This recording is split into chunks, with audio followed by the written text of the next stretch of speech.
ভাইয়ের প্রশ্ন হলো যে আমি ডিউটি চলাকালীন সময় অনেক সময় দেখা গেল আমার পরনের কাপড় পাক না, তাহলে সেক্ষেত্রে আমার সালাতের কি হবে?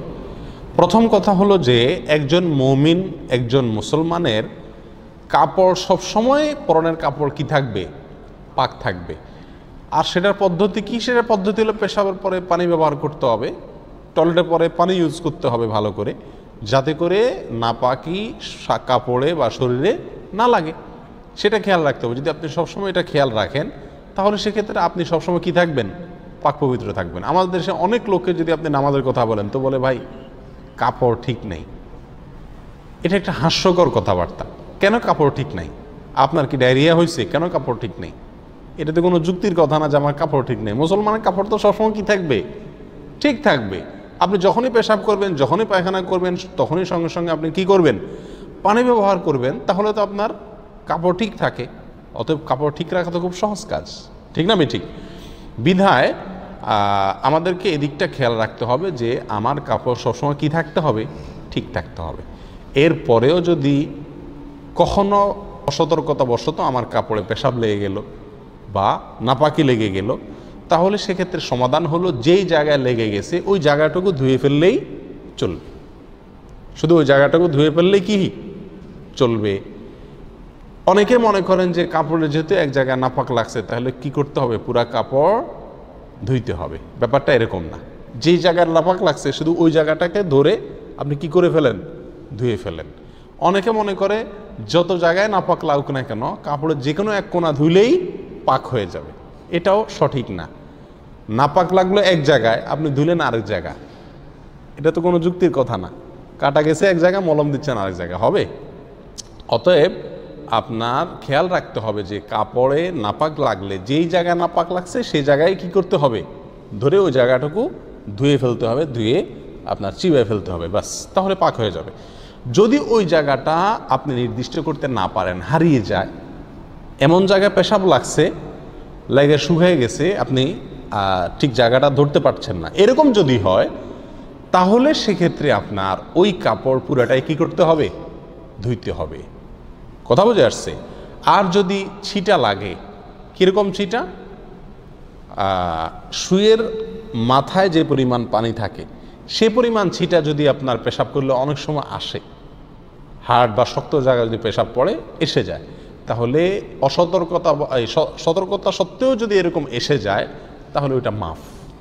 ওইটার জন্য কি হবে না? অসুবিধা ইনশাআল্লাহ হবে না। কিন্তু চেষ্টা রাখতে হবে পেশাব থেকে পরিচ্ছন্ন থাকার ব্যাপারে। কবরের আযাবের অন্যতম একটা কারণ হলো পেশাব থেকে ভালো করে পরিষ্কার পরিচ্ছন্ন না হওয়া। কথাকে বুঝাতে পারছি? এইগুলো একটা অবস্থা।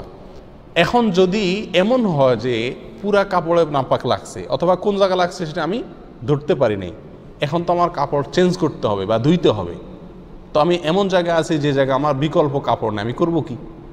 ইচ্ছা থাকলে শত উপায় আছে। কিভাবে আছে? আপনি টয়লেটে গিয়ে গোটা কাপড় খুলে উলঙ্গ হয়ে পুরোটা ধুয়ে ফেলতে পারেন। পারেন না? না পারেন? সেখানে গুনাহ হবে? গুনাহ হবে না, কারণ আপনি একা আছেন। কথা বুঝে আসছে? এবং আপনি অপারগ, সেজন্য আপনি এটা করতে পারেন। এটা হলো একটা সমাধান, কিন্তু এই সমাধানে যাওয়ার প্রয়োজন হয় না। আমাদের সবার কাছেই এক্সট্রা কাপড় মোটামুটি প্রায় থাকে। গেঞ্জির উপরে শার্ট আছে না নাই? পাঞ্জাবি বেশিরভাগ সময় থাকে, গামছা থাকে, তোপ থাকে, আরও অনেক কাপড় চোপড় টুকটাক আমাদের কাছে থাকে। নাভি থেকে হাঁটু পর্যন্ত আপনি ঢাকলেন, কাঁধের উপরে কোনো একটা কাপড় থাকলো, তাহলে তো আপনি নামাজ পড়তে পারেন। এইটুকু কাপড় নাই, এরকম মানুষ কে আছেন বলেন?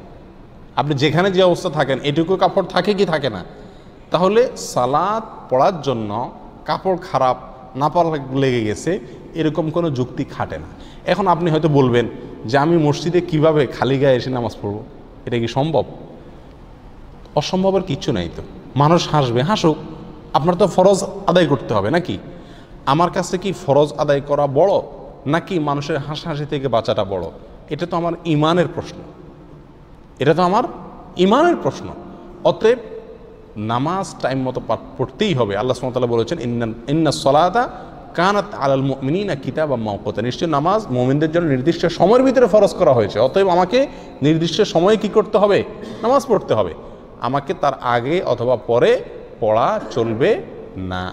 বিধায় নাপাক লাগলেও আমাকে কি করতে হবে? নির্দিষ্ট সময়ের ভেতরেই নামাজ পড়তে হবে। যদি নাপাক লেগে যায় কাপড় ধুইতে হবে, কাপড় ধুয়ে সেটা আবার পরবেন। আর যদি সেটা আপনার জন্য সম্ভব না হয়, এই ভিজা কাপড় নিয়ে ডিউটি করলে ঠান্ডা লেগে যাবে, শীত লেগে যাবে, দরকার নাই ধোয়ার, শার্টটা খুলে পরে ফেলেন। বুঝে আসছে কথা? গামছা একটা থাকলে পরে ফেলেন, অথবা কাউকে বলেন ভাই আপনার রুমালটা বা গামছাটা দিবেন, আমার ভাই কাপড়টা নষ্ট হয়ে গেছে তো চেঞ্জ করে শুধু নামাজটা পড়ে আবার দিয়ে দিব। আমার তো মনে হয় বহু লোকই দিবে। মানা করবে এরকম কয়জন লোক পাওয়া যাবে? ঠিক না ঠিক?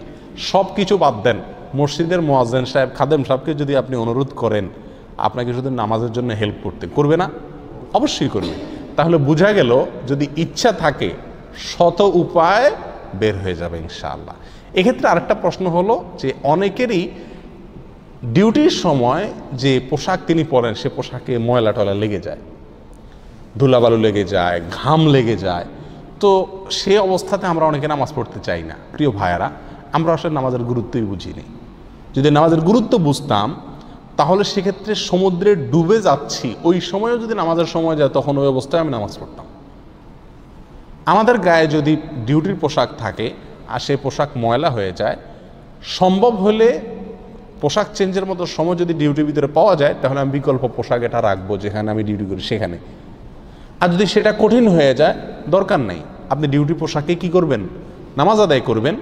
যদি সেটাতে ময়লা লেগে যায় বা ঘাম লেগে যায় যেটার ফলে মুসল্লিদের কষ্ট হয় তাহলে নামাজের আগ দিয়ে একটু ঝেড়ে ফেলেন ভালো করে, যাতে মসজিদ নোংরা না হয়।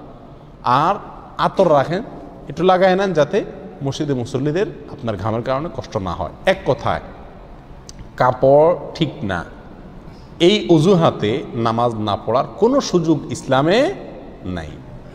আল্লাহু আকবার।